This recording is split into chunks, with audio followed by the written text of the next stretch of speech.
जब माता पार्वती ने भगवान शिव से पूछ लिया था, प्रेम का असली अर्थ महादेव ने दिया ऐसा जवाब जो आज के जोड़ों के लिए बनेगा सबक। भगवान शिव और माता पार्वती का जीवन ऐसा है जिसमें न केवल खूब सारा प्यार सम्मान और एक दूसरे के प्रति समर्पण देखने को मिलता है, बल्कि उनका वैवाहिक जीवन सच्चे प्रेम का प्रतीक भी है। ऐसा इसलिए क्योंकि माता पार्वती भगवान शिव की अर्धांगिनी ही नहीं थी बल्कि उनकी शिष्या भी रहीं। वह अपनी जिज्ञासाओं को शांत करने के लिए अक्सर महादेव से ऐसे ऐसे प्रश्नों को पूछती थीं जो आज के समय में जोड़ों को विवाह के तौर तरीकों सीखने में मदद कर सकते हैं। एक दिन देवी पार्वती ने देवों के देव महादेव से पूछा, प्रेम क्या है? प्रेम का रहस्य क्या है? इसका वास्तविक स्वरूप क्या है? इसे भविष्य में किस तरह देखा जाएगा? इस सवाल का महादेव ने जवाब देते हुए कहा, प्रेम क्या है यह तुम पूछ रही हो पार्वती?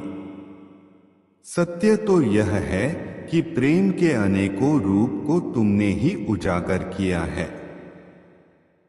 तुमसे ही प्रेम की अनेक अनुभूतियां हुई हैं।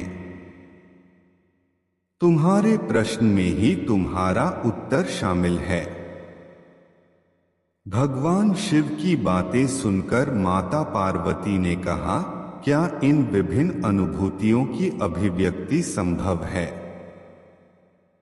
तो इस पर भगवान शिव बोले, सती के रूप में जब तुम अपने प्राण त्याग कर मुझसे दूर चली गई थी, तब मेरा जीवन, मेरा संसार, मेरा दायित्व सब निराधार हो गया।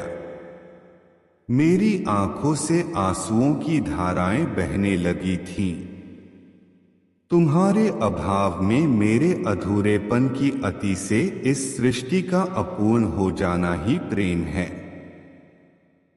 तुम्हारे और मेरे पुनर्मिलन कराने हेतु इस समस्त ब्रह्मांड का हर संभव प्रयास करना ही प्रेम है।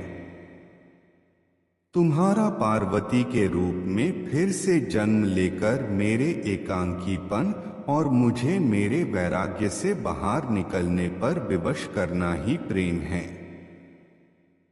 खैर, यह बात किसी से छिपी नहीं है कि कई सालों की तपस्या और तमाम तरह की बाधाओं को पार करने के बाद ही शिव पार्वती का विवाह हुआ था।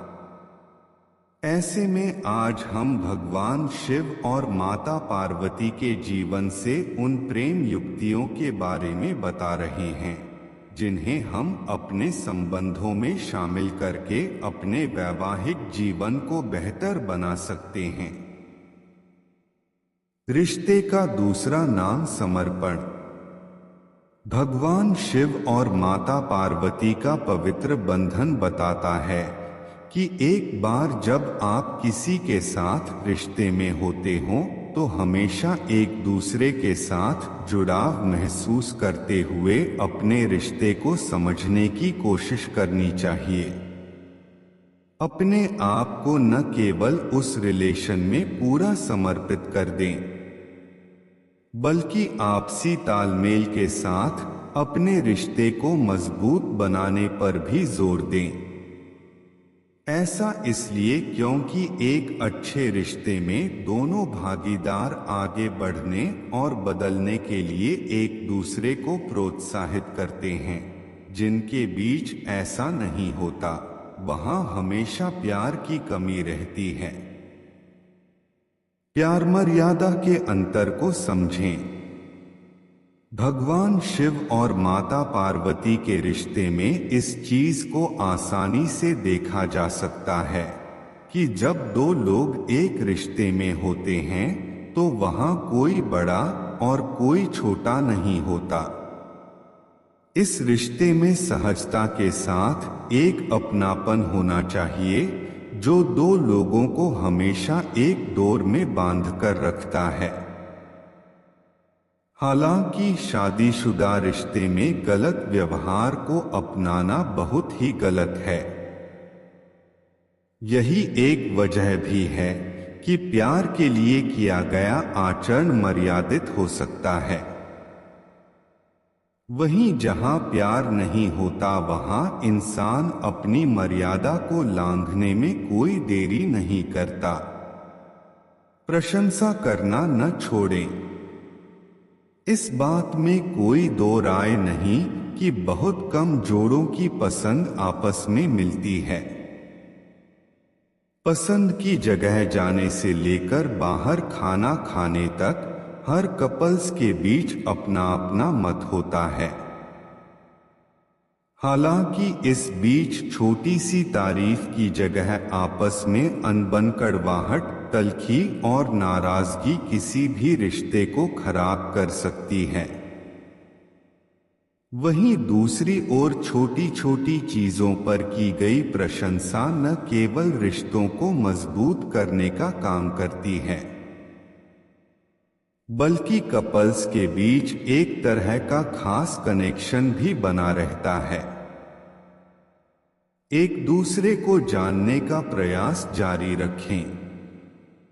भगवान शिव और माता पार्वती जन्म जन्मांतर के साथी थे, लेकिन इसके बाद भी वह हमेशा एक दूसरे को जानने का प्रयास करते रहते थे, जो कि आम जोड़ों के लिए भी बहुत ज्यादा जरूरी है।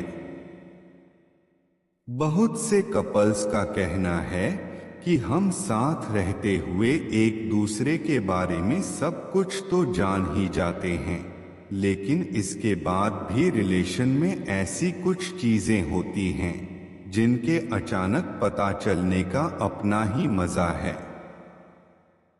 इसलिए कहा भी गया है कि अजनबी बनकर अपने साथी को जानना न केवल रिश्ते में एक्साइटमेंट लाता है, बल्कि आप दोनों को एक दूसरे के करीब आने का मौका भी मिलता है। दोस्तों, अगर आप आगे भी ऐसी धार्मिक कहानी सुनना चाहते हैं तो वीडियो को लाइक करें, और चैनल पर नए हो तो चैनल को सब्सक्राइब करें। हमारे साथ अंत तक बने रहने के लिए धन्यवाद।